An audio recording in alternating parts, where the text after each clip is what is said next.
for making me wait. I still want 10 more names. What are you doing, Father? Are you praying to God?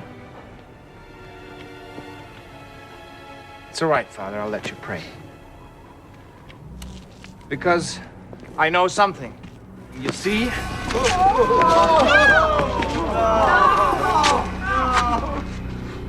God isn't here today.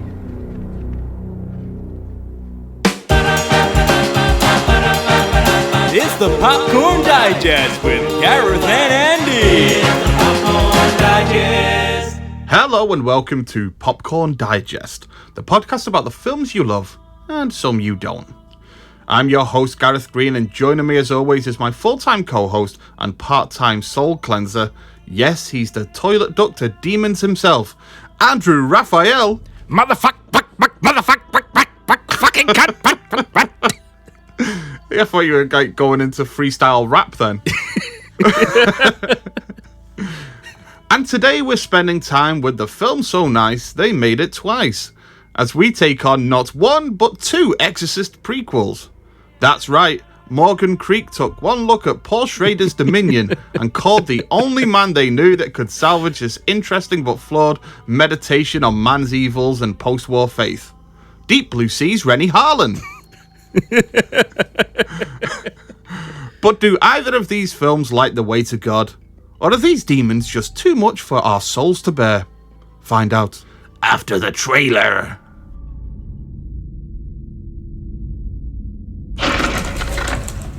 Mother, what's wrong with me? What an excellent day for an exorcism.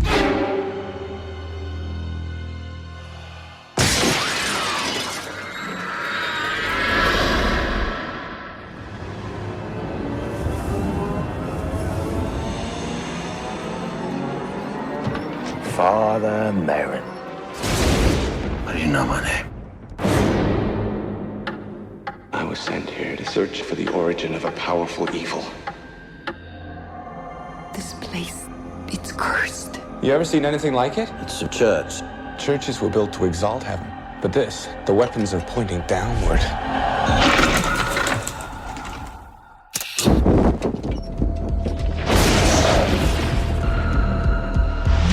This is the spot where Lucifer fell. There is something here, something evil. Who would do something like this? He's coming for you. Hear my cry. Do not abandon me now. God is not here today. By the sign of this holy cross, by our Lord Jesus Christ, commands you! In God's name, demons! I cast you out! The spirit of darkness. It's in you.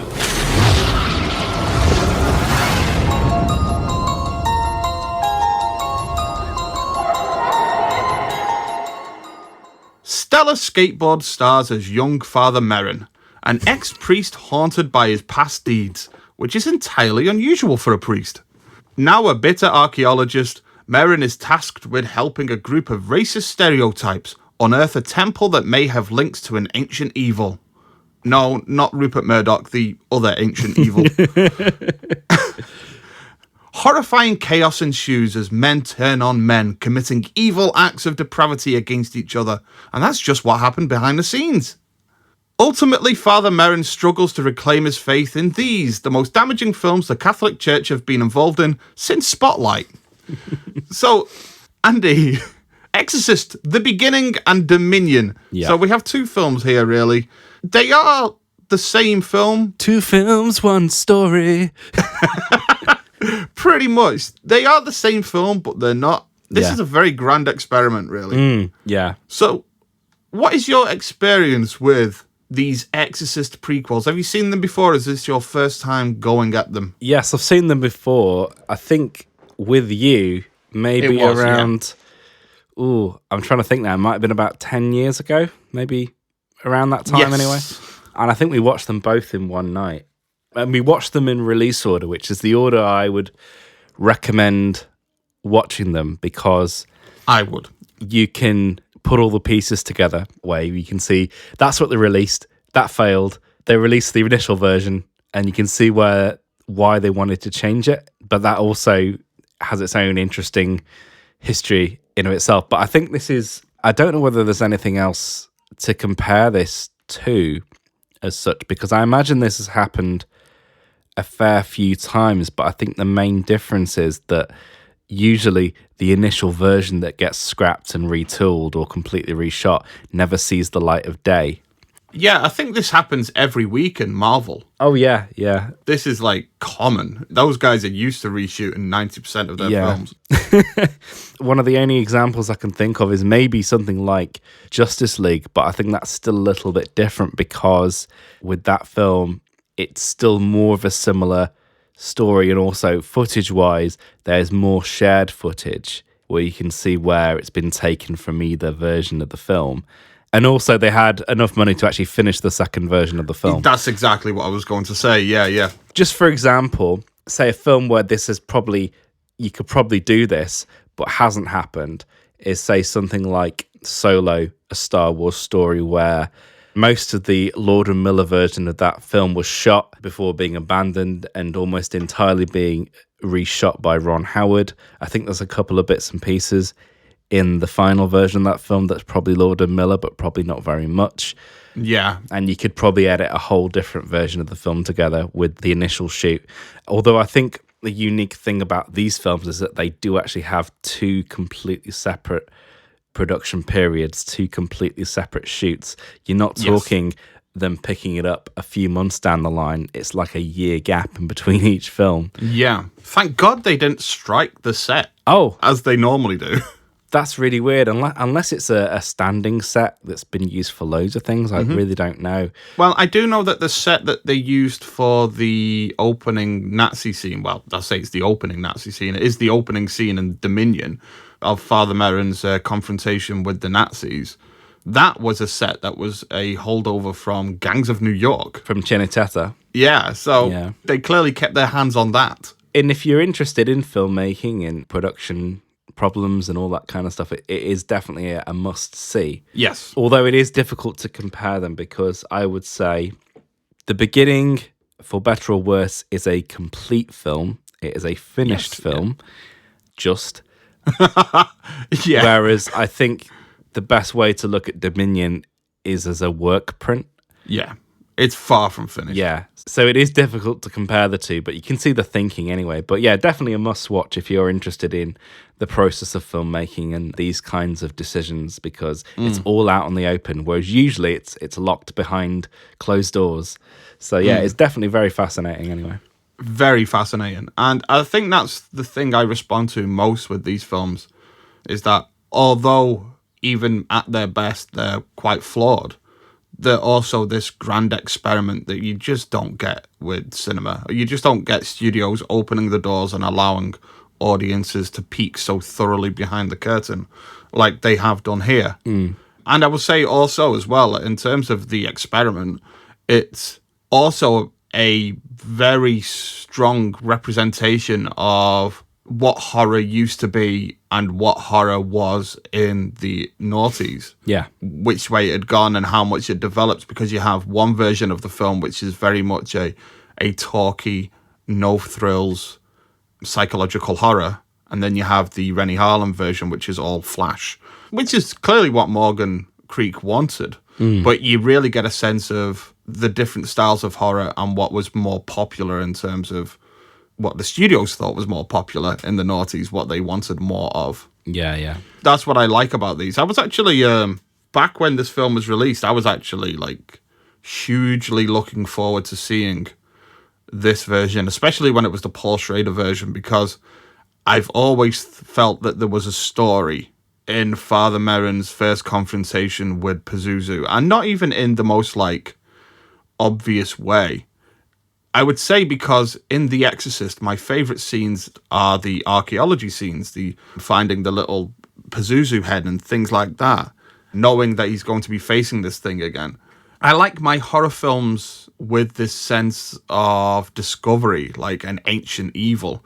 it kind of explains as well why I love Alien so much, is because, you know, you get the sense that you're discovering this genuinely alien artifacts. The derelict is like a temple, and the original script obviously had more of that. But that's what I like about these films. I like these unknowable ancient evils and histories and lore that go into that. It makes it feel bigger whilst also having a really focused story. So the idea of exploring this again, it really kind of like piqued my interest. However, obviously the film hit very well publicized bumps in the roads. Yeah. And we ended up with the film we did, which I went to the cinema to go to see as well. I had a good laugh with it. I didn't like it. At that time, I could never foresee them releasing a Paul Schrader version, although people had seen it. People like Roger Ebert. And I think even Mark Commode had seen it. Yeah. I think they were two very vocal supporters of the Paul Schrader version. And I never thought that we'd ever get to see it. So when it came out, I got my hands on it ASAP and watched them both back to back. Yeah. So that's my experience with these films. They are films that I actually go back to. I wouldn't say often, but like once every 5 years, I'll watch them. And I always watch them in tandem. I never watch them separately. I think you're right. That's the way that you've got to see them, because they paint a picture. Both of them are incredibly interesting because of the picture that they paint. Yeah. So, I mean, how did we end up in this situation with with two versions of what are essentially supposed to be the same film in Morgan Creek's eyes? And I guess it's time for us to go through some context to lay down some groundwork for what happened with these films before we get into whether we like them or not. Yeah, so in 1997, Morgan Creek, who had made the previous film, The Exorcist 3, had some sort of success with a screenplay written by William Wisher Jr., who had co-written Terminator 2. So they go forward with that. Sounds like it was a much more less prestige affair, because they hire Tom McLaughlin, who directed Friday the 13th Part 6, Jason Lives. Which kind of gives you an idea of exactly what they were expecting from a film titled The Exorcist now. Yeah. Yes. Let's turn this into the next Friday the 13th. Yeah. Although nothing seems to happen with that, and another few years pass. It's never really been completely confirmed, but it seemed like John Frankenheimer was originally on board to direct the film. Yeah. And the script was revised at that point by Caleb Carr, and Liam Neeson was attached to play Father Merrin. I get the thinking behind having Liam Neeson as Father Merrin, because he's got a kind of like steely-faced look about him. But that's a miscast for me. Oh, yeah. Or I think Stellan Skarsgård is a much more appropriate figure, because I kind of see Stellan Skarsgård as the modern-day Max von Sydow anyway. 100%. He really is, like, same background, same kind of film history. Yep. The roles that he does, the fact that he's Swedish, everything about him just screams Max von Sydow, The Next Generation. So that's a series. He's and as well, like you say, in terms of the films that he chooses, he can do schlock, he can do art house. He's got a background in both. He's a guy that can do a bit of everything. He can do huge budget films, obviously we've seen recently with Dune as well. Yeah, that's apt casting. That's really hits the nail on the head. Liam Neeson less so. Can you imagine The Exorcist being delivered in the same way that the Taken monologue is? I will find you, Pazuzu, and I will kill you.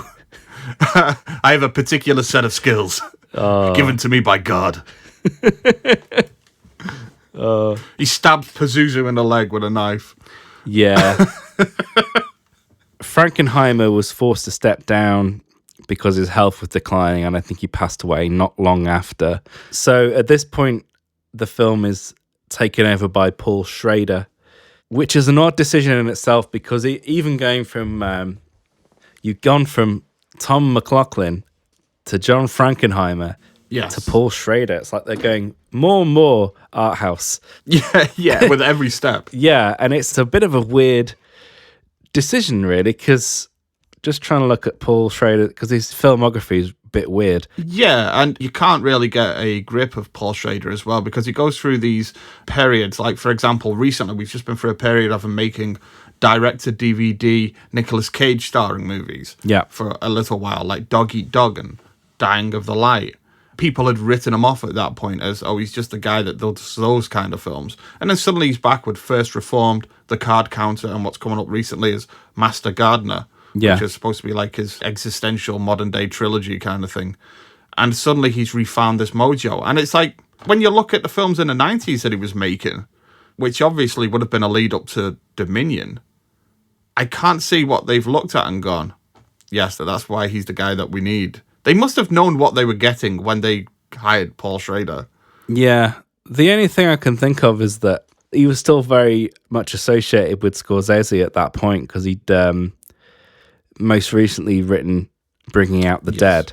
Do you think they looked at the title of Bringing Out the Dead but didn't see the film and decided, hey, he's used to these horror films with a... Yeah, even though it had been a little while, I think this is something we don't think about now, is the fact that how quickly time passes, and we think of, the 80s being ages and not associated at all with the 90s, but when you actually think about it in real time, not much time has passed. So even at this point in the early 2000s, you're still thinking, this guy wrote Taxi Driver, he directed Cat People. Cat People, yeah. And he's still had a long association writing films on and off for Martin Scorsese.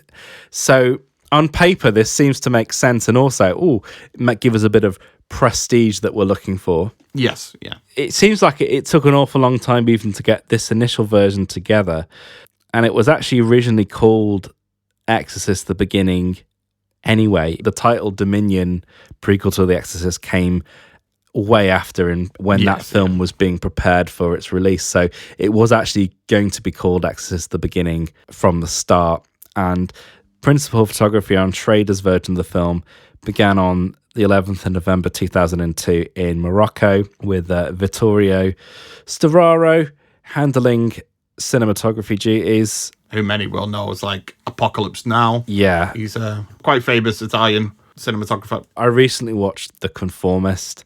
Cinematography-wise, it's just breathtaking.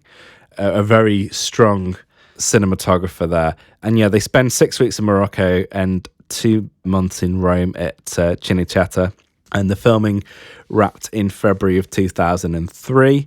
And apparently by that point, 6 writers had contributed to the screenplay and the budget had nearly doubled. I think at this point, the budget was around $35 million.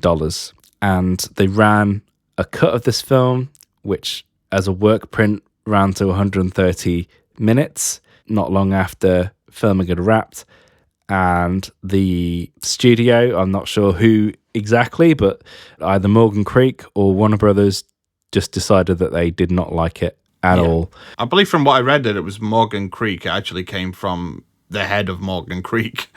Yeah, Schrader frames it as this, that it was almost a studio in a state of buyer's remorse because they'd spent so long developing this screenplay and he'd been quite faithful to the screenplay when he shot the film, and then suddenly they don't like it. And it's like, I just gave you what you've been developing and you don't like it, sort of thing. So they just wanted to have it re-edited, the dreaded reshoots. Yeah, but I mean, from the sound of things, Schrader was very much on board with the idea of reshoots and what the film needed. And even back then, it still wasn't uncommon for films to go in for some reshoots for a couple of weeks of punch-up. It's something that Ridley Scott's always done with his films. And it wasn't unheard of, but I think he didn't appreciate just how big the situation was in terms of the eyes of Morgan Creek. They'd seen this and just saw something that was completely irredeemable. Yeah, and it sounded like from that point onwards, that version of the film was doomed because I think in Morgan Creek's mind, they just were like, we wanted that film, we looked at it, we actually don't like it. If we want something more modern and gorier and scarier and all that kind of stuff that you get with a modern horror film. And it just sounded like from that point onwards, the mix between the studio and Schrader just wasn't working, and there seems to be a lot of back and forth of trying to get the film reshot and re-edited with various editors and stuff, and it just resulted in the fact that Schrader was fired in August of 2003, and they started looking for a new director in October of that year. Who else but Renny Harlin? Yeah, well, it sounded like they were looking at a few different kind of directors, and Renny Harlin just became the director by accident. I think he must have been doing something else at the time, and I think they just asked for his opinion. He watched what had been done, and I think he literally said, "Hey, the film's not very good, bro. I guess I couldn't think of something better to do." So he gave a few suggestions, and he actually suggested that this film wasn't redeemable and that the best thing to do, and this is when he wasn't committed to directing it, he just thought the best thing to do with this would be just to scrap it and start again, just reshoot it from scratch. And the studio went, "Okay, do you want to do it?" That kind of thing. He was like, "Oh, okay." Yeah. I'm not doing anything right now. So almost unheard of, because even with other films that have had this issue, like we were saying before, they're usually cobbled together with the original shoot with a lot of reshoots. Yes. Whereas this is a case of, we're going to get rid of that version of the film. Let's start the film again. And they retooled the screenplay initially with our good friend Skip Woods. I don't know what his... he's not credited on the final version of the film, so I don't know what he actually did. But he is this kind of guy. He's involved with so many of these type of films, and especially around this area. This is like peak Skip Woods. Yeah. The final version of that, the retooled film's screenplay, was written by Harlin himself and Alexi Hawley. It says on Wikipedia that Skarsgård was the only cast member retained from original shooting. Now, that's not true, because That's not true, yeah. There's several cast members. I think Andrew French, who plays Tuma, and Julian Wadham, who plays Major Grenfell. Oddly enough, Ralph Brown is credited on Exorcist at the beginning as playing Sergeant Major, but I did keep my eyes peeled, but he's definitely not in that version of the film. No. He may be in like a wide shot somewhere. Yeah, I think so. I think there's a couple of little establishing shots that may have been reused, but that's about it. Yeah, those three main actors were retained. Everyone else was recast. Either some people say they didn't decide to go back out of loyalty to Schrader, but I think most of the cases would have been just scheduling, because we were talking it's like a year on now, and people would be involved in other films. I mean, the big recasting is probably like Gabriel Mann. I imagine he would have been doing something like Bourne Supremacy or something like that. Yeah, I think he actually was, but he is like got a career in Hollywood as being the almost guy. Yeah. When you look at the list of films that like he got to late stage auditions for, that is quite extensive. Yeah. It's like almost like what Henry Cavill had in like the 90s and early noughties, when he was like screen testing for everything.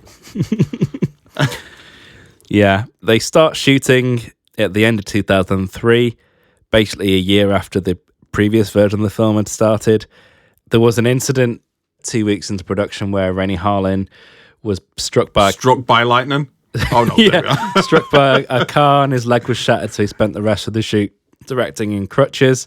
And after another 12 weeks, early in 2004, they were done, and it was actually released on the 20th of August 2004, and the film was finished just days before, and the combined budget of both films together came to 90 million or over 90 million.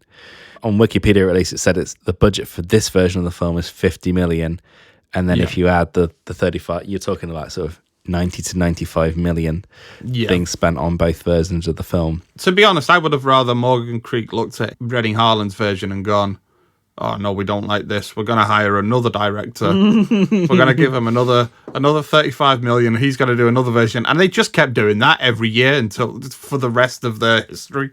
Yeah. Like, I wish it was still in production now. Yeah, there's a version every year made. Yeah. It's like a tradition. Yeah, exactly. Yeah. Every director in Hollywood has to draw their name out of a hat. It's like, "Oh, what are you doing?" "Oh, I'm directing the prequel to The Exorcist this year." It's like jury duty. You have to do it. I've been called. I've been summoned. If you're a member of the Directors Guild, it's like part of your thing that you may be asked to direct the Exorcist prequel at some point in your career. Yeah. It's like, at the moment, it would be Justin Lin's The Exorcist prequel is currently in production. Louis Leterrier. Brett Ratner. Yeah, to be honest, Justin Lin was just a bit too high for that, like, staple, Zack wasn't Snyder's. it? Really? There we go. That's the one that everybody will want to see. David Gordon Green. Oh, no, he actually is doing one. Okay. Yeah, that's a weird one. I've got questions about that later in the episode. Yeah. This version of the film was released in August 2004, and it doesn't do very well. No, shocker. Shocking everyone worldwide. But yeah, it doesn't do very well. No. To the point where Morgan Creek and Warner Brothers decide to do the unthinkable. They decide that, let's look back at that original version that we rejected and let's ask Paul Schrader to come back and finish this version of the film. We can do a little limited release, maybe get a little prestige from that. But yeah, you've got $35,000 to finish the film. Yeah, you had $35 million to begin with, and now you've got $35,000 to finish it for post-production and no reshoots. Yeah, you can't have any reshoots. You've got about 10 quid to spend on CGI. Which, to be fair, with those hyenas, they do nail. Oh, yeah. It's like what they decided to do with the hyenas in this version is, because there are CGI hyenas at one point, and they are very poorly realised. I feel like because of the way that they move, they decided, all right, listen, we've not got that much money, so they're only going to move once every 3 or 4 frames. Yeah. Because they're very, like, they've just got this kind of, like, jittery motion. It would have been better if they just did it like the Simpsons Poochie style, where they just had them drawn on, like, a transparent layer of film and just had them, like, bob onto the screen. And the crazy thing about this whole debacle is the fact that they decided to do this so quickly after the release of the initial version, because the Exorcist, the beginning, was released on the 20th of August, and you're talking September, so you're talking weeks after the release of the initial version of the film that Morgan Creek reached out to Schrader to try and get his version of the film finished. But yeah, you've got $35,000, not much time. There was no money to have any ADR, so it's just production audio. They couldn't bring Vittorio Storaro back to perform the color timing, so they had to just guess. You can't have an original score because there's no time and there's no money. So it's pieced together from 3 different composers. There's a bit of music done by Angelo Badalamenti. There's music retooled from the initial version of the film that was done by Trevor Rabin. And then the final 20 minutes was scored by... Dog Fashion Disco? I don't know. For some reason, in Dominion, the prequel to The Exorcist, like I say, a meditation on the evils of man and a loss of faith in a post-World War II world, it suddenly finishes with, like, a metal song as well. Yeah. Which is just very strange. It seems like it's got clips from the audio of the film and the song itself as well, which that feels like something out of a direct-to-DVD. I mean, this is a direct-to-DVD movie, I guess. Yeah, pretty much. I think it was originally intended just to be released on DVD, but they decided to give it a limited theatrical run. Very limited, yeah. But yeah, the post-production of this just seems like a right dog's dinner. Yes. Pun intended. So... this version of the film made $251,000. Yes. Great job. Great job, everyone. We did it. I mean, to give just slightly more context around the time that this was released, we are like right in the middle of the special features boom. Yeah. Of the noughties, when DVD was well into its like being a thing. The Lord of the Rings extended cuts had changed the game in terms of studios deciding that every film had to have a special edition or a director's cut. There had to be something else to market the DVD as well. Yeah. And originally this was intended to be released as a bonus feature on the Exorcist The Beginning DVD release, but they decided to give it its own separate release. I think because Paul Schrader as well had managed to drum up a minor amount of publicity with some prominent critical figures by screening it personally to them. Release the Schrader cut. Yeah, so we had this release the Schrader cut. Yeah, I can just imagine Roger Ebert in a picket line with a little banner saying "Release the Schrader cut." But I remember watching this for the first time immediately after watching The Beginning as well.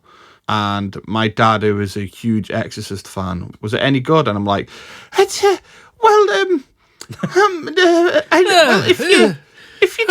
look at it like this, and then he watched it and immediately was like, what is this shit?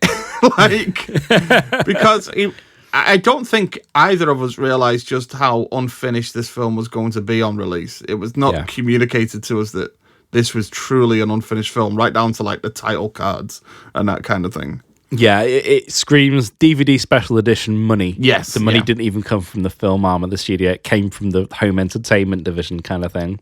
That brings us really up to date with the context. So I'll say what we're going to do is it's going to be difficult to separate the two and to talk about one without talking about the other.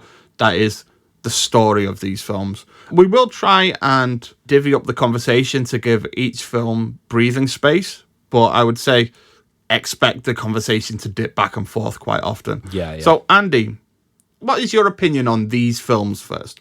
I was trying to think of my initial feelings on watching the film a while back. And I think when I watched it with you the first time, I think we were like, the first one's, it's a bit schlocky and noughties horror and all that. And this Schrader version, although it's unfinished, it's a more cerebral, contemplative version of the film. And I think we came out of weird that as well, being slightly more favourable to Dominion. But on this rewatch, I kind of have to swing back the other way. Not that the beginning is great or anything, it's still pretty bad. But I think for me, it's just for the unambitious boxes that it has to tick, it does them fine.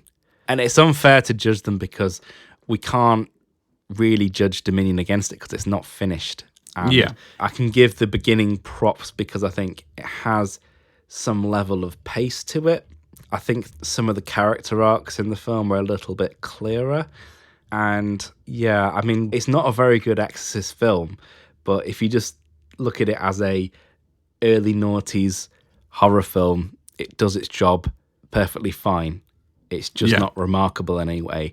And you do get the feeling that because of this rushed reshoot schedule, that half of it's filmed on a pub car park. So, there's like a pit set in the film and it's reused so much and you can tell that it's like, this is just done in the studio parking lot. Yeah. I think both films have strengths and weaknesses, but I think as a viewing experience, the beginning has an edge, although, again, it's not great. It's incredibly naff at times. It feels very reshooty. I think even when we watched The Predator, which is maybe another film we'll do on here at some point, but it reminded me of that when they reshot the whole ending and it's like done in a quarry. This has the same kind of feeling. And it's really goofy. It's a bit naff. Yeah. It's like we managed to rebuild some of the set in Renny Harlin's garage. Yeah. So we're shooting there. I think on the whole it works better than Dominion, but it's still pretty shit. Whereas Dominion has some interesting things, but I think the script itself and the approach is ultimately flawed. And there's also a couple of things where I actually think some of the swap outs that they did for the later version of the film were actually better.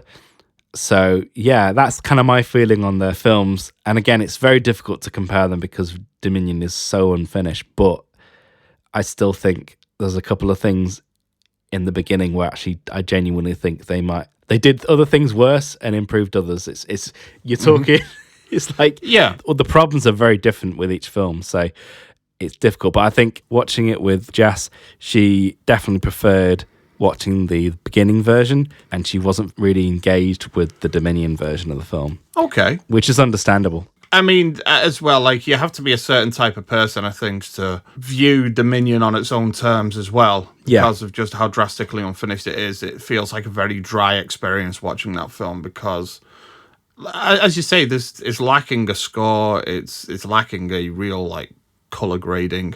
It's lacking a lot of even things like second unit footage of like establishing shots, mood setting shots, that kind of thing. The film often cuts between in-conversation shot in one location to an in-conversation shot in another location where clearly there was supposed to be some sort of lead in between that hasn't been used or filmed or was inappropriate. But I would say that on this particular watch, I'm actually quite shocked at that, but I understand where you're coming from, and I do understand that The Exorcist, the beginning, is a complete experience. It's a finished film, as you say, just.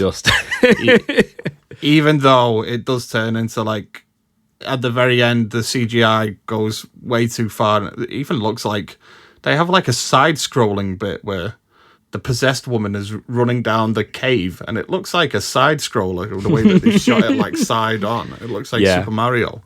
But yeah, so I completely understand that, and I completely understand that to most audiences, this is going to be the one that, although shit, is still the the version that people respond to most because it's complete. It's complete shit, you might say. Yeah. But I would say, in my opinion, of Dominion has actually improved over the years.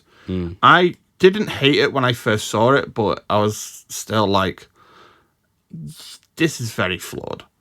And I still believe that it's very flawed. But it's still the version of the film that I think could have been very truly salvaged. And the reason for me is that although the beginning, as we say, does feel like a more complete experience, I would say that Dominion has a more complete script in that, for example, it feels far more focused in terms of what Father Merrin's past means to his confrontation with Pazuzu, for example. The flashback in Exorcist the beginning with Father Merrin and like his followers in the, what's the name of the town? I forgot the name of the town. I don't know if it's ever, but anyway, the flashback is in the second, and this is for both films, in the Second World War, Father Merrin has a confrontation with Nazi soldiers who demand that in retribution for one of their soldiers being killed, Merrin must point out 10 people from his flock in order to be executed. And this is the thing that haunts him. In the beginning, it haunts him in a very obvious Apocalypse Now way, even to the point where they have like Vittorio Storaro repeating shot-for-shot scenes like from Apocalypse Now. Yeah. But that's the setup for both films. I would say that in the beginning, it's more dressing. It's more like an excuse to have Father Merrin sit in a room and drink and go, for a bit. Whereas in Dominion, he's much more subdued in his approach to that. He's clearly lost his faith. But that background, that flashback is far more intrinsic to his confrontation with Pazuzu than it is in the other film. The fact that his temptation, the thing that Pazuzu tries to win him over is by absolving him of his guilt for what happened then, something that God, in his eyes, has refused to do. That feels like it brings the film far more full circle, making that far more interesting a plot point than it ever did feel like before.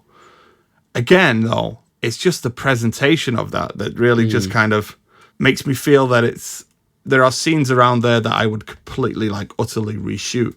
Yeah. But it feels more Exorcist. And it feels, I would say that in Dominion, Merrin feels more like Merrin. He doesn't seem to me to be the kind of person in The Exorcist who would be in this kind of drunken stupor, this visibly angry. This feels more like the Merrin that we know in Dominion. Yeah. Well, that's why I say, like, the Merrin in Dominion has more of a, I mean, the film in general has much more strong relationship with, say, the prologue of The Exorcist than the beginning does. The beginning is just doing its own thing, which is why I say you kind of have to look at that film as its own self-contained noughties horror film. Yeah. As an Exorcist film, it's very poor. But if you look at it as a self-contained noughties horror film, it's kind of serviceable. Yeah. The Merrin in the beginning is very much like old Indiana Jones. Yeah, so, I mean, yes. Yeah. Even how they set him up at the beginning of the film. And yeah, it is strange though, like, because I think, the Dominion version is more subdued, but I think it's more subdued for the fact, I think its unfinishedness makes it more subdued as well, because you don't have the strong music, because the music's mixed right back because they know that the score isn't there because it's been cobbled together. So the music's really quiet. The dialogue's not heightened because it's just production audio. You just have to look at it as a work print, so you kind of have to fill in the blanks with your imagination.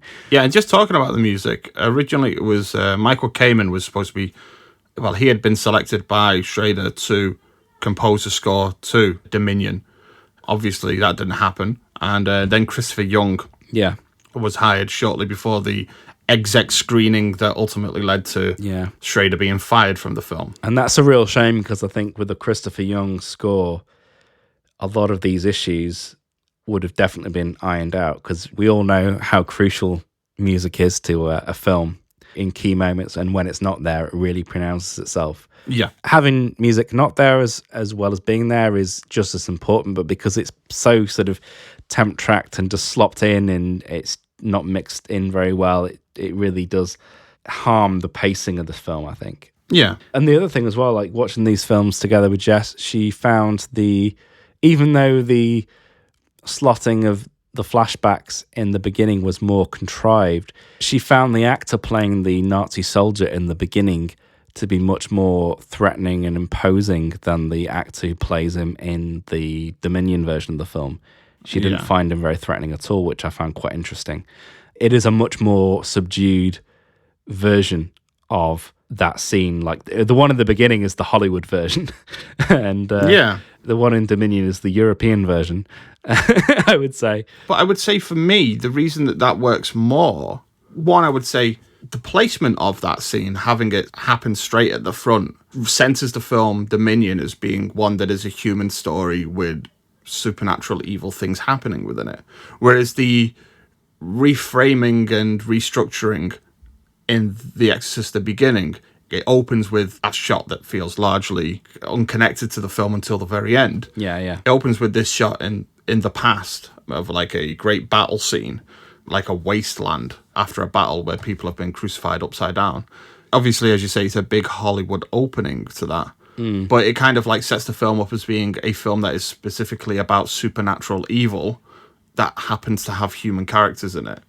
Which, for me, the Schrader version works so much more, especially because of the nature of that scene. Like, people feel more like people in it. Oh, yeah, It's definitely. less more like as you say, Hollywoodized.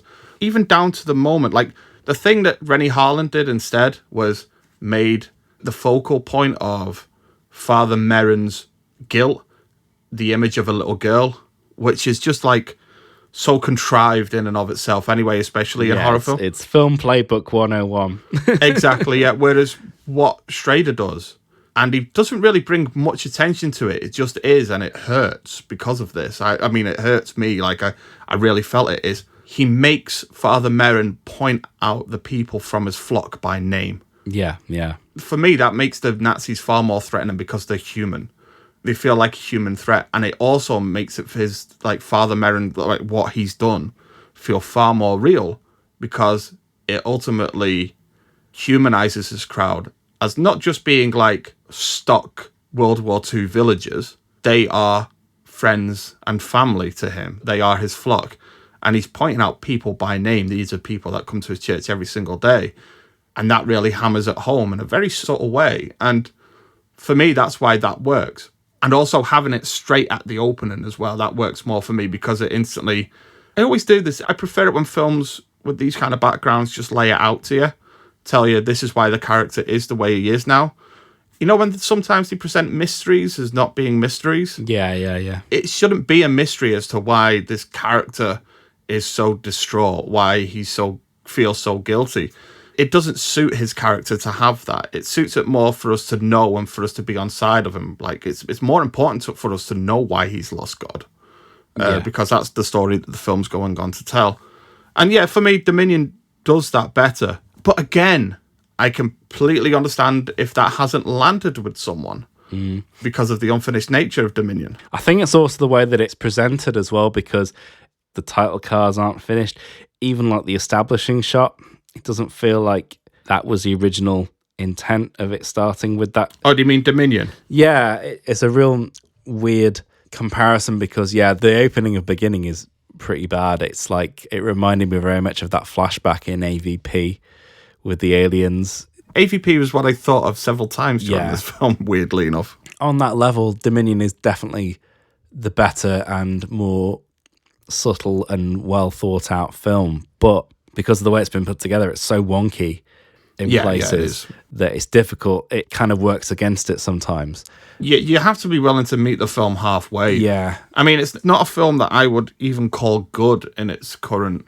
Yeah. But there's more potential there, in my opinion. Yeah, and because it's basically had no post-production, there's a lot of atmosphere that's missing, which would definitely help an awful lot. So, yeah, that's why I kind of have to view this as a work print. It is essentially a work print. Because I would say even the fact as well that in production, Paul Schrader has said that he has recognised that there are bits of this film that needed to be reshot. There were reshoots that were required, probably to point the film up, to make it a bit more... Because I think it's intellectually engaging. It engages on a character and an emotional level, but on a visceral level, something which is still very important to an Exorcist film, it doesn't engage really at all. No. And that's probably where the punch-up was needed. That's exactly what it's lacking.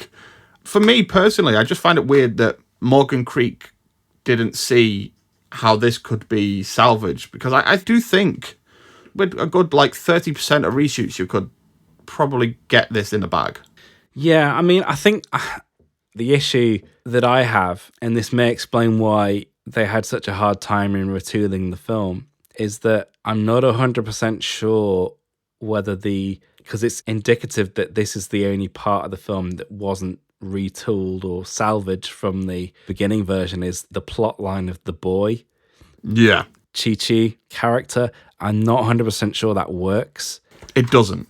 And I think that's the reason why they decided to, or why they took Renny Harlin's offer of just completely reshooting the film, because trying to retool that, you probably could, but you would have to chuck out an awful lot of material to make that work, because I don't think it works on thematic level either, because I don't think there's enough made of where that character's come from and what he represents. Yeah, I agree. The way he's introduced in the film was a bit weird. He appears on a mountainside, and at that point as well, Father Merrin says that he had already seen him before. Yeah. We haven't as the audience. This is our first time seeing him. It seems like there should be a title card that comes up saying "Scene Missing." Yeah, I just think the relationship isn't strong enough, and that whole part of the film seems so detached from everything else that's going on. And even with that character, there's a real lack of threat, a real lack of urgency. Yes. I just don't feel that part of the film works at all, which I think is maybe the reasoning why they decided to just retool the whole thing, because it's quite a big part of the film, and to have a big part of the film like that not work, maybe just persuaded them let's start again. And I get that, but I think if you reshoot those scenes and bring in an actor that has far more screen presence in that role, especially considering what's required of them in the final act, in terms of a menacing evil that they're meant to represent. I do love the scene in which it presents itself as I am perfection, and we have that shot with the lighting behind it that's a visual cue, a visual nod to The Exorcist. I like that. But yeah, we have this essentially character who doesn't really have much screen presence that becomes such an integral part to the ending of the film. And crucially, they aren't scary. And also, as much as I'm willing to meet that film, to meet Dominion, and say that the version of Father Merrin in Dominion feels more the same as the one from The Exorcist, this version of Pazuzu does not feel like it's connected at all to the version of Pazuzu that we've met in The Exorcist. It's far less playful, far less menacing, far less urgent, as you say. Kind of takes residence in this temple, in this underground temple, in this cave. And people seem to allowed to go willy-nilly to and from. For example, it has the nurse character, the French nurse, and has her, and it's tormenting her by showing her everything that she could want. And then it just kind of lets her go. Yeah. It's a little bit too wishy-washy at the end. I like the conversation, the back and forth between Merrin and Pazuzu, but again, it's the delivery of it that doesn't work for me. I like that it's because that's the thing about The Exorcist as well. I completely understand why it's not the same. That's going to be the title card for me. I completely understand why the other version is the way it is. But each Exorcist film that works for me, especially The Exorcist and Exorcist 3, the confrontations in those films, the places where those films work the most are not in the big scenes where things happen. The Exorcist, there's plenty of those scenes, and those scenes work. But the best scenes in it for me are the ones where it's the quiet conversations with the evil. And they're talking to each other, and it's more of a battle of wills, a battle of intelligence, a battle of deceit. This at least attempts that. And I think the dialogue for it is there. It's just the performance that isn't. and also the dubbing that isn't. Yeah. This character isn't menacing enough, and the actor doesn't have enough screen presence. It says everything that they're somebody that was picked up. Aren't they like a singer from the Philippines or something like that? Yeah, they're a Filipino singer, yeah. Yeah. Yeah, it's just a bit weird. But I'm not even sure that works even on a thematic level of him being an outcast and a cripple, because we don't know the context of that. Again, it's like how that character's introduced and his relationship to that area.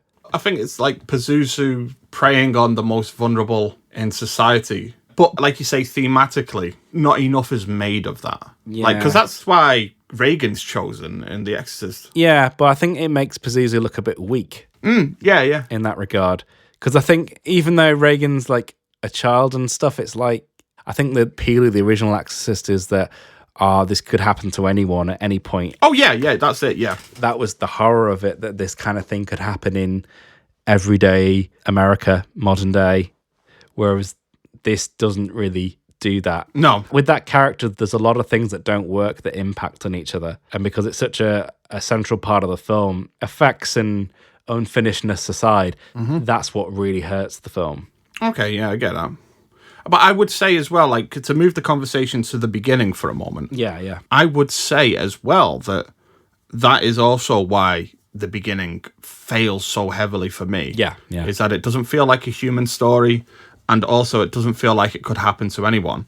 We've mentioned Solo before. I want to mention Solo in a different context, but this also falls into that trap of having to explain everything away from The Exorcist as well. Like, there isn't a line of dialogue, a prominent line of dialogue from The Exorcist that isn't mined for some, like, knowing winky reference in the beginning.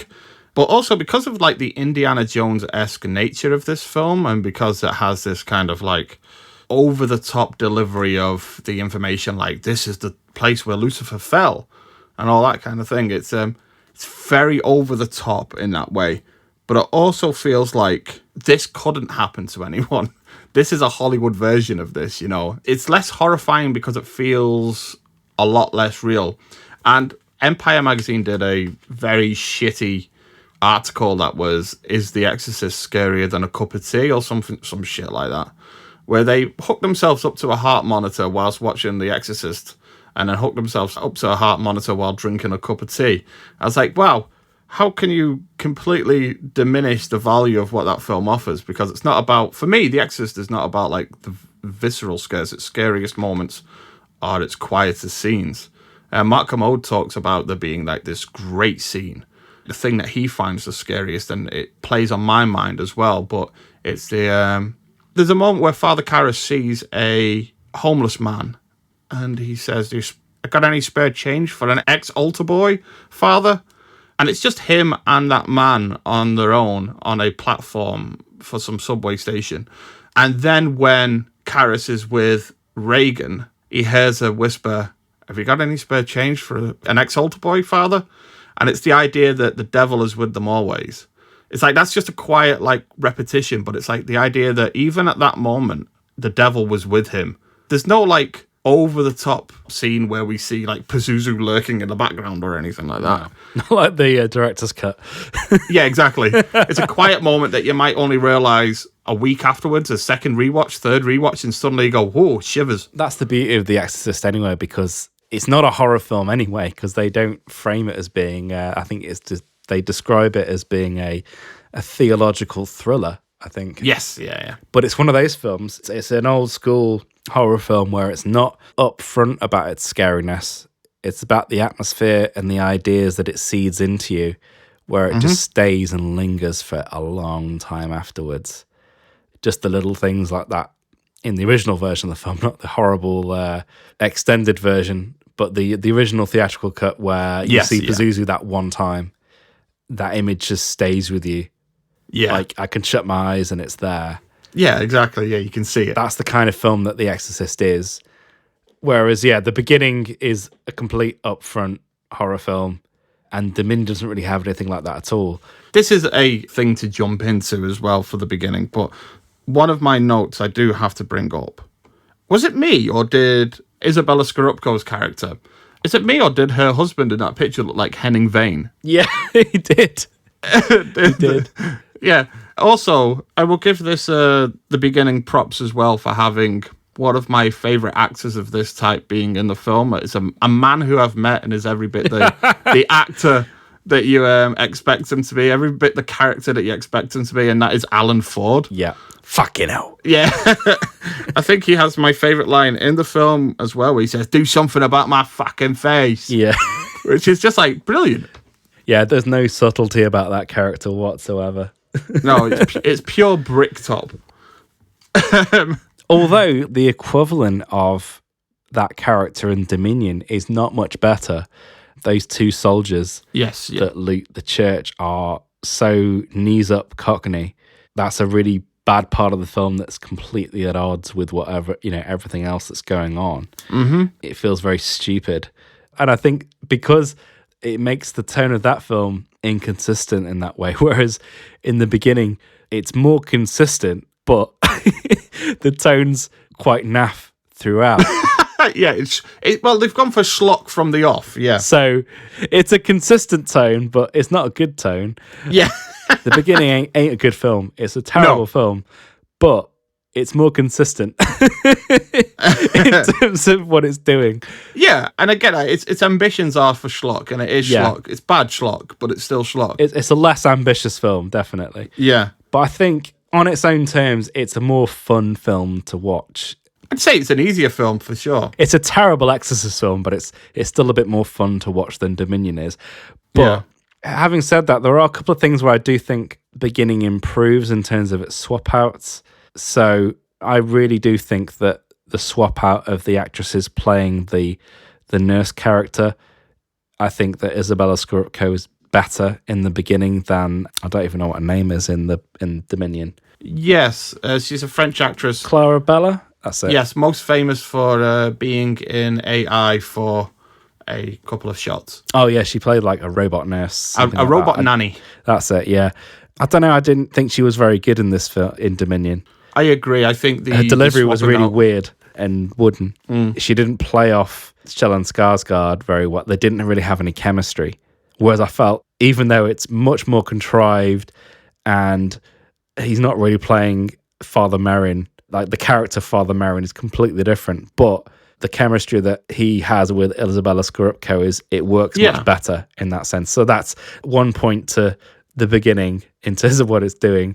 And it's much more contrived and naff, but I think the twist of having her as being the one that was possessed is perhaps a little stronger in the context of that film than the boy is in Dominion, just because that whole conflict in Dominion is a bit flat, whereas even though it's incredibly naff, there's at least some semblance of a twist and a climax in the beginning, even though it's not good.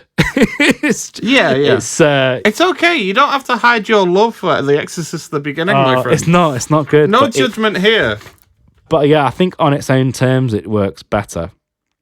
I think it's because it is being less ambitious and it's being much more cliched, and it plays into those cliches. It still executes them in a serviceable way, whereas Dominion is reaching much higher, but it's really exceeding its grasp. I think that's the difference between the two films. Dominion is reaching to much more cerebral, higher planes, bigger ideas, but it's not getting there, whereas the beginning has kind of very shitty B-movie ideas, but it's kind of executing them okay. I think that's the big difference between the two films, I think. Yeah, there's one other big difference I would say as well. And this is like I'm not talking like on a grand scale in terms of like thematically or in terms of ambition, but these films have the actor Julian Wadham in it as Major Granville, and the British do play a part in each version, but in the beginning they play a much lesser part in the film than they do in Dominion. I think that's something I would like to talk about for a moment, just in terms of the way that this film approaches, the way that the beginning as well approaches the British characters and the idea of the British Empire. I said British Empire again. The British Empire having an impact in this world, because I do think, unfortunately, Exorcist the beginning is far more racist than Dominion prequel to The Exorcist is. The characters in the beginning, in terms of the tribes that are represented, They're very kind of like stereotypically a tribe. Yeah. It all reminds me of a bit like Ace Ventura When Nature Calls, actually. And I think it makes it feel more racist by taking away the British Army's representation in that area. I actually like that in Dominion, the actions of the British Army mirror those of the Nazis during the Second World War. This is a film that is very critical of colonialism of the British Empire, and it also plays once more into Merrin's story as well, into his arc within that film. Whereas in the beginning, the kind of like descent into madness by Major Granville, it's like something that happens in about 2 minutes. Yeah. I wouldn't say that in Dominion that comes to a head in a satisfying way. I mean, that sounds like a pun, doesn't it? Because he shoots his brains out. It still needed something more. It still needed something punchier for the ending of that character. But I would say in the beginning as well, by having him just kind of like go insane over like 2 minutes is overkill. But it does a lot like this. Talking about the beginning, in terms of the structure of the film, I know that this was written very quickly, and I completely get that. And this kind of explains one of the issues I have with the story, is that there is no story, really. It's just a series of happenings that are rooted to a location. Yeah. I kept thinking that the story was starting in terms of, like, Merrin arrives at this site, he's uncovering this temple. They uncover it pretty early on, and they begin to explore this temple. At the same time, he's also investigating what drove the previous priest who was overseeing the operation, what drove them insane. Or the previous archaeologist, I think it was, sorry, not priest. They kind of bring that story to a head pretty quickly. They show that the previous man's gone mad, he's cut a swastika into his chest, and then he cuts his throat. Yeah. I actually think they nearly hit on something that was very interesting there, which is by making the film an investigation. And the more that Merrin investigates what happened to this previous person, and it brings the confrontation to a head there. Maybe it's too close to the Exorcist 3, but having him like go to the crazy house in Cairo to speak to man who is tangled with Pazuzu prior to him, kind of thing. I think it would have felt a lot more Exorcist that way, and it would have made the film more of like, I don't think they realised what they had when they dispatched of that. And instead, we have just like a series of realizations that are just rooted in the same place. For example, the scene in which Merrin suddenly realizes that the tribe burn their dead, they don't bury them. There's nothing that motivates that discovery, or there's nothing leading up to that discovery. It's just something that happens, you know? Yeah. I feel like there needed to be a more motivating factor on a beat-to-beat basis, like something that was more like, so this is what the film's about.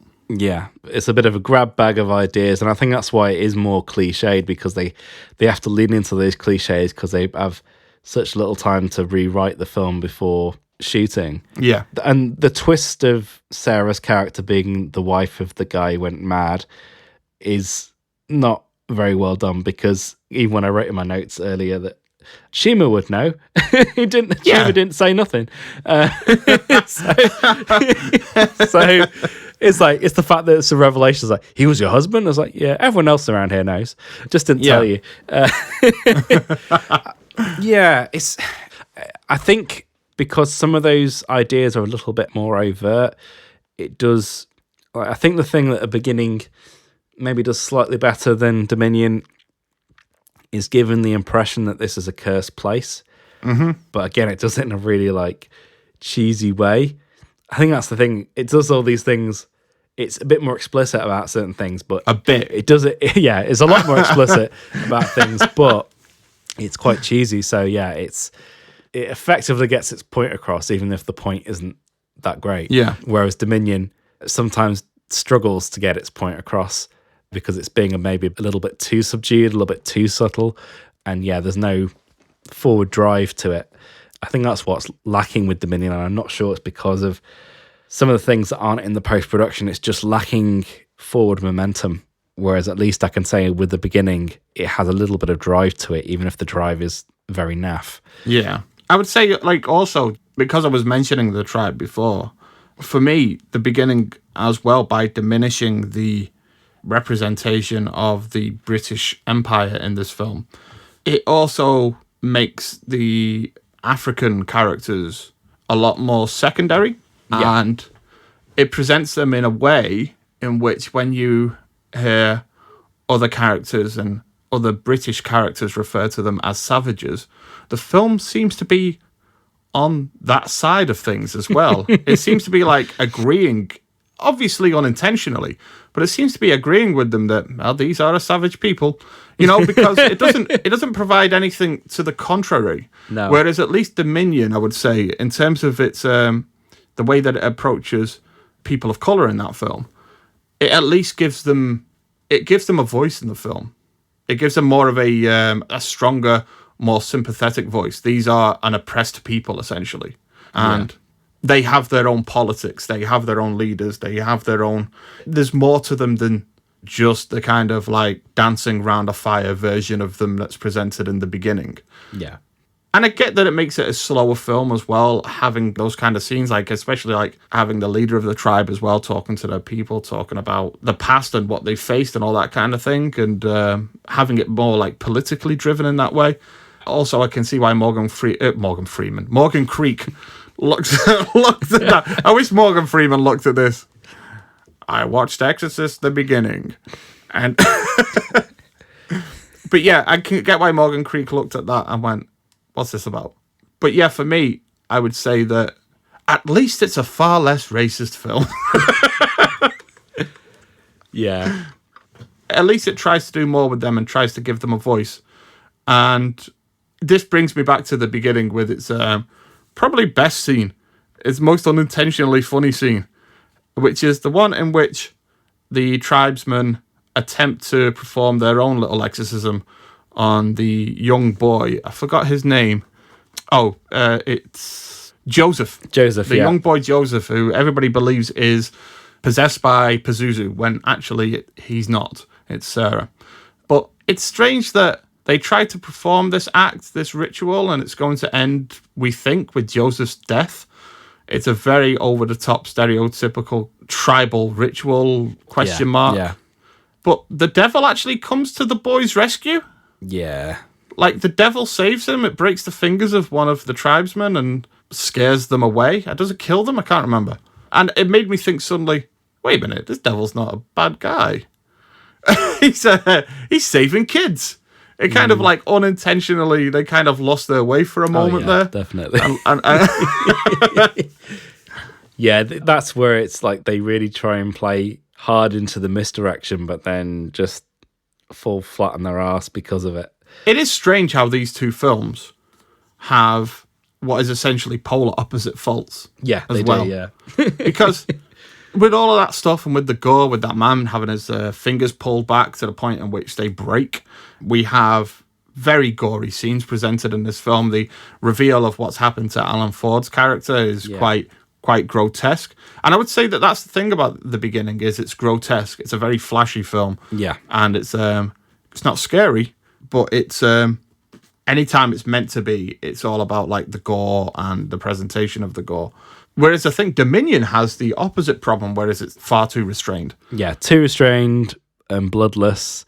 And just, lacking in balls. Yeah. I think, it's just too laid back at times. The lack of urgency and lack of threat. Lack of threat is a big one. As much as I like intellectually what the film's going for, I like thematically what it's going for, I feel like it's a more complete character story.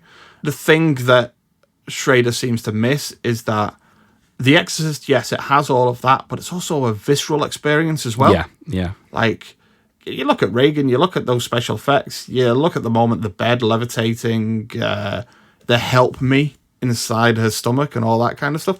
It's still a very visceral and strikingly visceral experience in that way.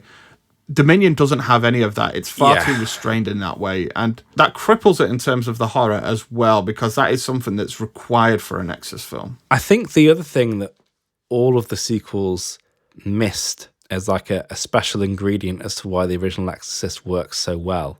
A masturbating cross scene. Well, yeah, you need that. But I think it's the fact that The Exorcist is shot in a very 70s documentary style. Yeah. So it feels more real and grounded, whereas all the films that follow are much more filmy. Mm-hmm. And I think that actually works against some of the execution. Yeah. Because if you think about the original Exorcist, that prologue's done in very documentary style. It could be a Michael Palin travelogue. Yeah.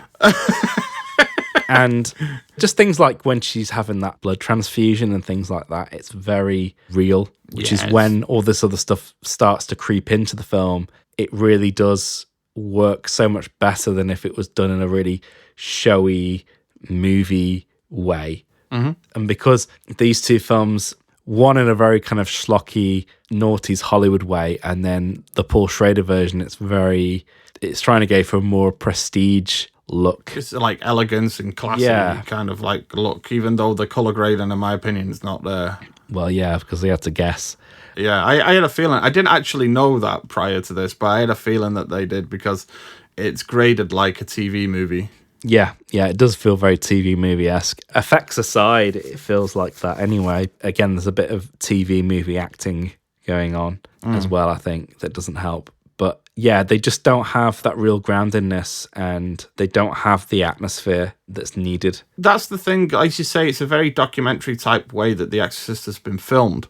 And one of the things that I love about that is it was a cutting edge film as well in terms of the filmmaking that they employed.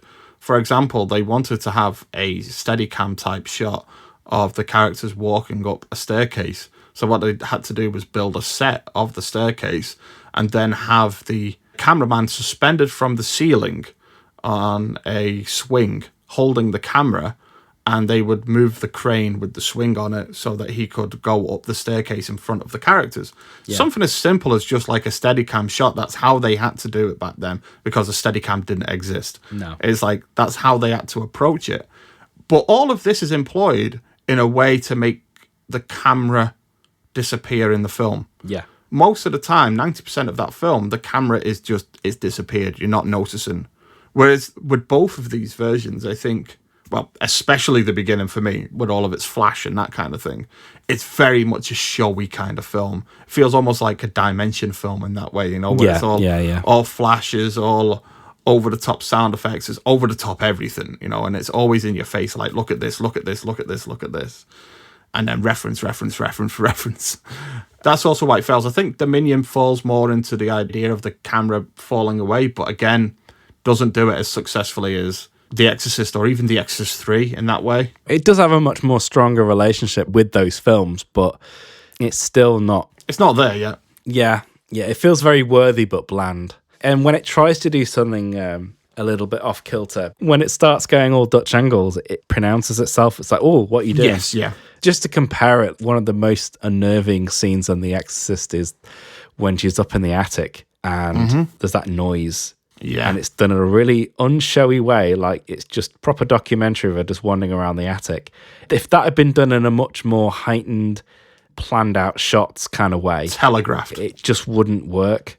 Yeah, because you'd see it coming a miles away. Because you feel like you're just with her in real time. Well, you don't know you're being manipulated. Yeah.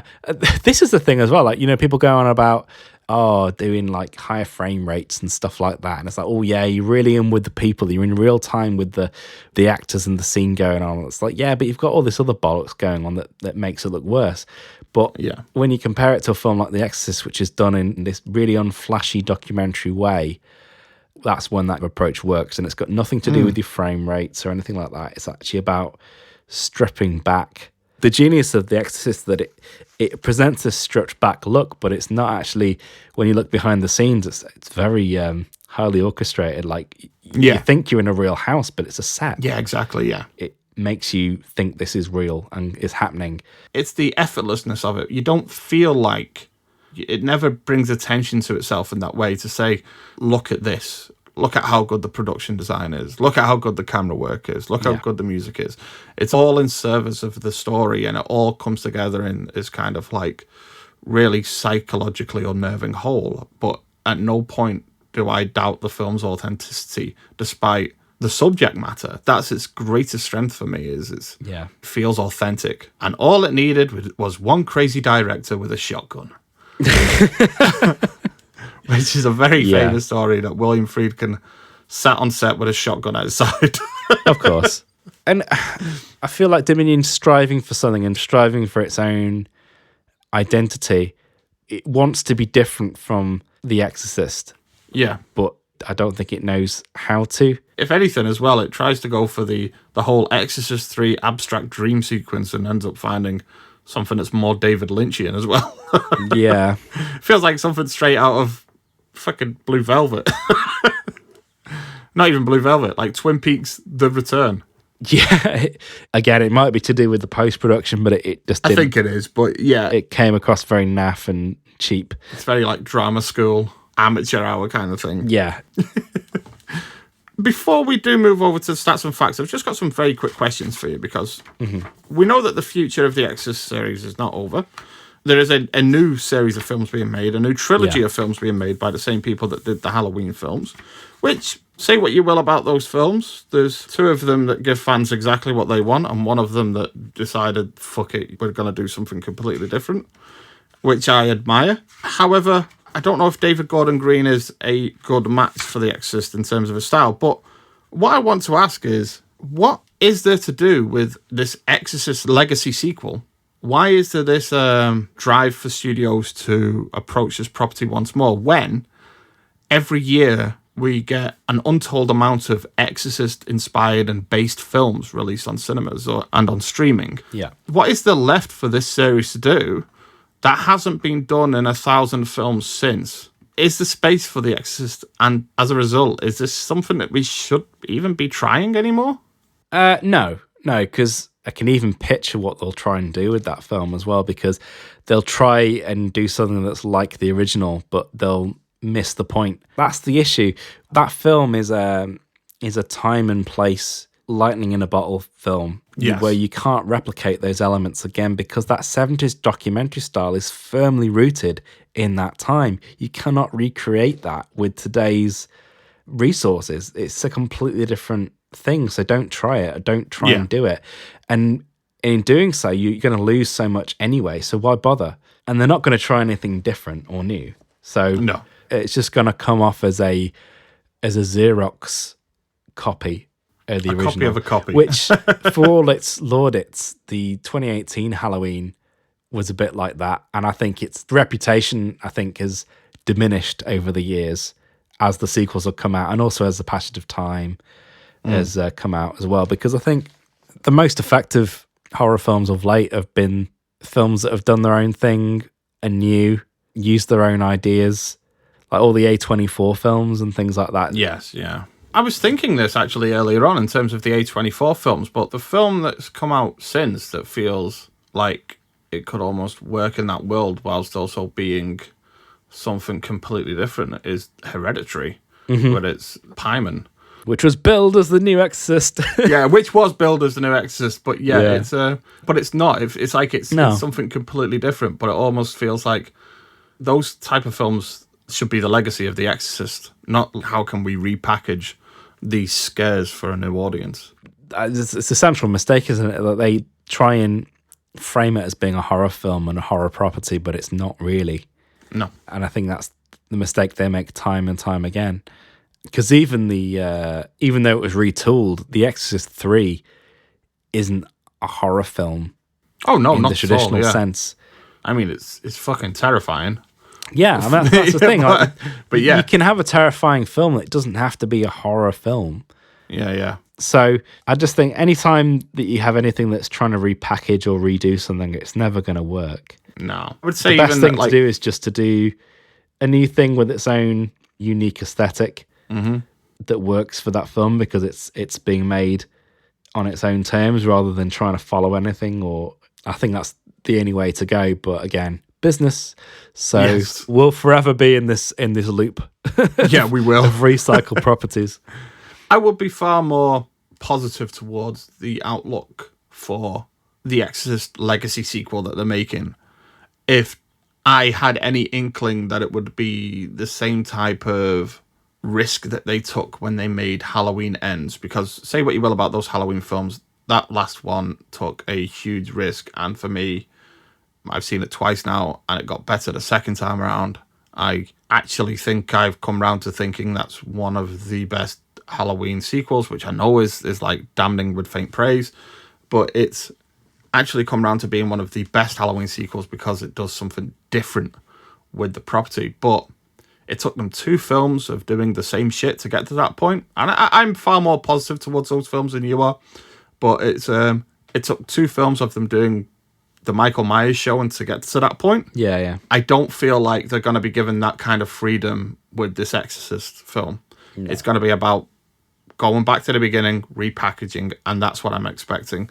And that to me is far less interesting as an idea. Yeah, it's one of those things that really you shouldn't. And I think the only reason that Exorcist 3 works so well is that it's helmed by one of the 2 main creatives involved in the original film, which is the writer. You know, he knows that material as much as anybody. So yeah, that's the reason, even though it was retooled and had the exorcism and everything, that works on its own terms because it is doing something different with the material, but still playing into those themes and the aesthetic. Whereas all these other films, they just, I don't know, they don't really bear much relationship with that. And I think that's where, like, again, I can only put The Beginning above Dominion in the fact that it, in its very unambitious, schlocky, early noughties horror ambitions, it's serviceable, whereas Dominion is just a bit meandering and it just doesn't quite reach the heights that it's looking to get to. But yeah, very interesting anyway. And the main thing that Dominion has for it is the fact that because it was made first, it has the resources. I mean, even though it's unfinished, it looks more expansive than The Beginning, which again looks like half of it was shot in a pub car park. So yeah, again, the pros and cons, but completely different pros and cons. But if you want to watch a shitty midnight movie, then The Beginning's quite, a good watch. But as a viewing experience, if you're not interested in the history behind these films, I don't think Dominion's gonna be. I don't think many people are gonna get much out of that film if you're not on that wavelength. Just to put my cards on the table as well, before we move on to stats and facts, the thing that I've come around to with these films is appreciating both of them for what they are in terms of them being this grand experiment, the likes of which we likely will never see in Hollywood history again. The fact that they allowed the Paul Schrader version to be released in and of itself is just amazing. And for that, they will forever remain very interesting films to look at, regardless of the individual qualities or faults of either film. For me, I do find Dominion to be far more rewarding than The Beginning, but it is a film that you have to meet halfway. Yeah. It's certainly not one that you can just put on and enjoy. It is something that you do have to watch within the context. But as you say, I do think it strives to do more. I do think it succeeds in doing more on the character level and in terms of the story level, but it's fatally flawed in terms of the horror of the film. And it's just not scary enough. It's not tense enough. It's not thrilling enough. As I say, it's intellectually engaging. It reaches me on an emotional level, but it doesn't do much else, and it did still need work. But when I look at them both and I look at what they did, yes, sure, The Beginning did do more with what they aimed for, the ambitions of it, but again, the ambitions were Renny Harlin doing an Exorcist film, which they're both varying degrees of flawed, either way. And props to them for completely fucking up the last shot of the film. Because that is, considering where they shot the film anyway, which is at Cinecittà in Rome, the fact that they couldn't film in front of the Vatican, and it has that weird moving green screen shot. Yeah. And it's so badly done. They may as well just cut to a B-roll of the Vatican and not have anyone walk in front of it. It suddenly looks like Attack of the Clones when Obi-Wan goes to the library. Oh, it's almost like room level. Oh, God, it is. That's exactly what it is. It's like rooftop room level. Yeah, it is. Yeah. Maybe that's what Tommy Wiseau saw. He saw that shot and was like, guys, I've got the look for my film. I've got it. This is what we're doing. Yeah. It's just, again, very interesting watch. But again, both films are just more curios than anything else. Yes. Yeah, I would say so, yeah. So moving over to the stats and facts. We've already talked about them to varying degrees, but let's begin with The Beginning. So we're going from release order. The Beginning has a 10% tomato meter reading on Rotten Tomatoes. and that is with 134 reviews. Yeah. The critic consensus is that it's a mediocre, gory horror film, nowhere near the quality of the 1973 original, which is a big ask even for then. The review that I have is I looked for one from Roger Ebert. He did say that it wasn't, of the two versions that he saw, the Paul Schrader version was far better, and I have a review for that later. But there was no official review from Ebert, so I've gone with Empire Ian Nathan, and he says, if Schrader's problem was restraint, then Harlin goes for broke with a murky, baroque atmosphere, closer in texture to a Marilyn Manson video than William Friedkin's much vaunted original. Cue a monstrous mishmash of rotten and rotting cliches, including blood-smeared walls, inverse crucifixes, slavering hyenas, and rattling bedsteads. Harlin does achieve some arresting images amid the maggoty excess, and there is a suitably pestilent array of vile goings-ons, and he did give that film 2 out of 5.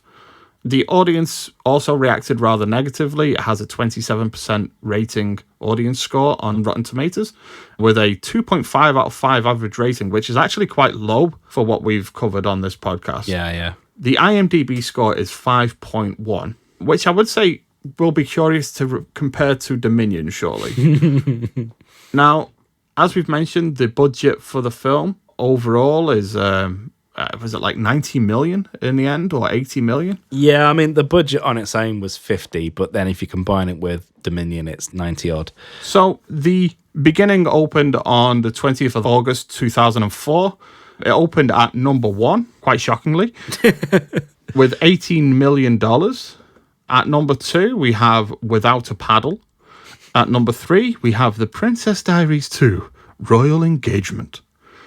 At number 4 is the old classic Alien vs. Predator, which saw a near 70% drop from its first week. Yeah. We have number 5, Open Water. Number 6 is Collateral. Number 7 is The Bourne Supremacy, which is probably the film that Gabriel Mann had to leave production for. We have number 8, The Manchurian Candidate. Number 9 is The Village. And number 10 is another classic, Yu-Gi-Oh! The Movie, Pyramid of Light.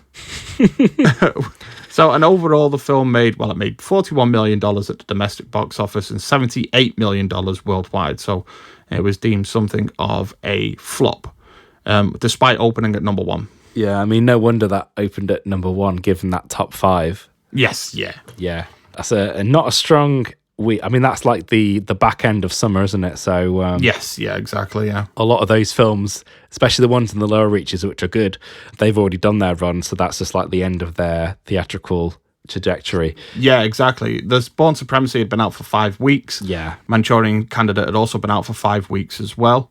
So yeah, I mean, even The Village had been out for 4 weeks, so made over 100 million. So yeah, we are definitely leaning out of that summer period at this point. That's a very fruity period in film history. It is. It is. But moving over to Dominion, the prequel to The Exorcist. Again, this film was released differently. It was released direct to DVD. It did have a very limited run, more of like a festival showing kind of thing. Yeah. So I do expect that some of these figures will be different in comparison. The tomato meter reading, so this prestige film only ended up with a 29% tomato meter reading, and that's after 45 reviews.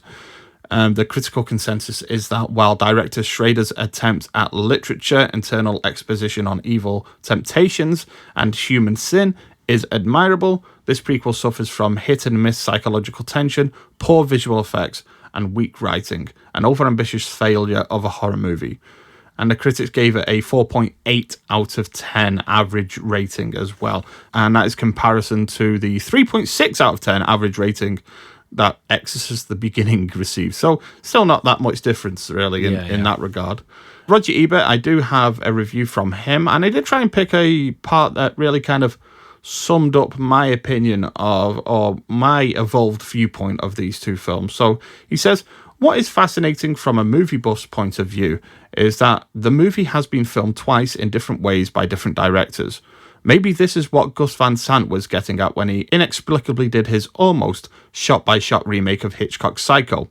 Film students are often given a series of shots and assigned to edit them to tell a story. They can fit together in countless ways to greater or lesser effect. Here we have the experiment conducted with $80 million. It's eerie to see the same locations occupied by different actors speaking similar dialogue. It's odd to see the young priest and the doctor occupying the same rooms but played by different people. Strange to see Skarsgård in both versions, some shots and dialogue exactly the same, others not. It's curious how the subplot about the British shrinks in the Harlin version while the horror is ramped up. I prefer the Schrader version, certainly, but you know what? Now that 2 versions exist and are available, each one makes the other more interesting. And I wholeheartedly agree with that. Yeah, that's a really good write-up. Yeah. And he did give Dominion 3 out of 4, but it seems like he's reviewing more of the general experience of having these 2 films, of having such curios for film fans like ourselves. Yeah. I agree with that wholeheartedly. Like, these are valuable films to me now, despite one of them particularly not being very good and one of them being a very flawed character study. Yeah. They somehow make each other better by being in comparison because they're far more interesting. Yeah, because I think without the context that Dominion gives it, that The Exorcist, the beginning, will be even more anonymous and not interesting at all. Whereas I think the thing that makes beginning interesting is like what choices they made given that initial film, what choices, where they chose to go down, makes that film way more interesting than it has any right to be. Yeah, it definitely is a good write-up because that hits the nail on the head why these films are interesting in of themselves. So, yeah. Absolutely. The audience score has a 25% rating, and that's a 2.5 out of 5 average rating, which is exactly the same as the beginning, and also exactly the same as beginning. It has an IMDb score of 5.1 out of 10.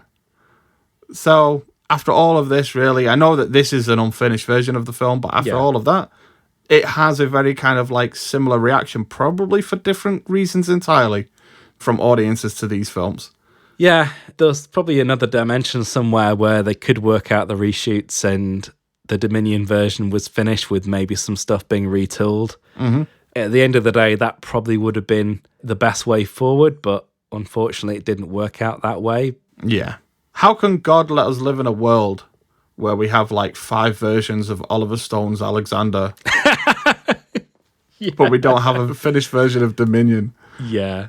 I don't think there's going to be much call for it. I mean, no, there isn't at all. With Alexander, I don't even know who put the money up for that.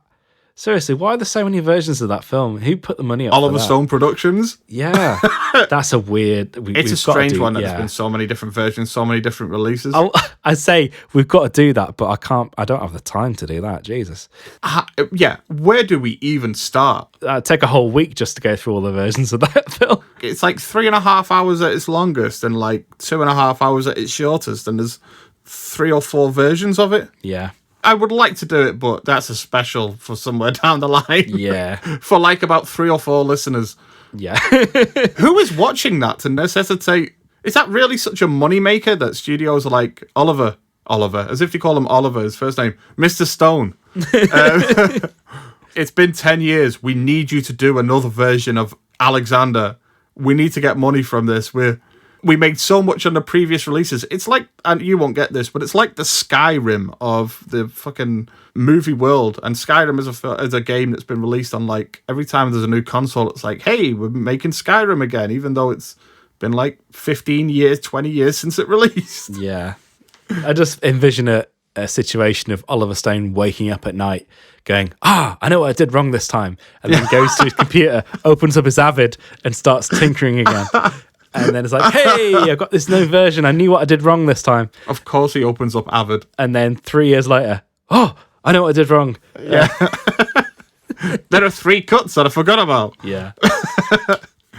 But yeah, so that's a very strange one. But yeah, I would say with these films, I've already really said my piece, but yeah, they definitely are an interesting pair. And for anybody out there that is looking for a peek behind the curtain of mid-budget filmmaking, yeah, to see just the goings on and what happens behind the scenes, and whenever you hear about like directors coming and going on projects, these 2 films really paint a good picture of what happens behind the scenes there. Yeah. You can fill in the blanks yourself. Yeah, definitely. Okay, and that's all we have time for on this horror-themed episode of the show. Join us next time where we'll be hanging out with Robert De Niro, Joe Pesci and Al Pacino as we take on Martin Scorsese's The Irishman, a film curiously not starring any Irishmen. Not one. Yeah. It's also about 14 hours long. Yeah. So I'd say if you're looking forward to watching this, start watching it now, and you should have finished it by the time that the episode releases. But until then, I've been Gareth. Oh, what have you done to my fucking face? And Andy's been Alan Ford. Thanks for listening.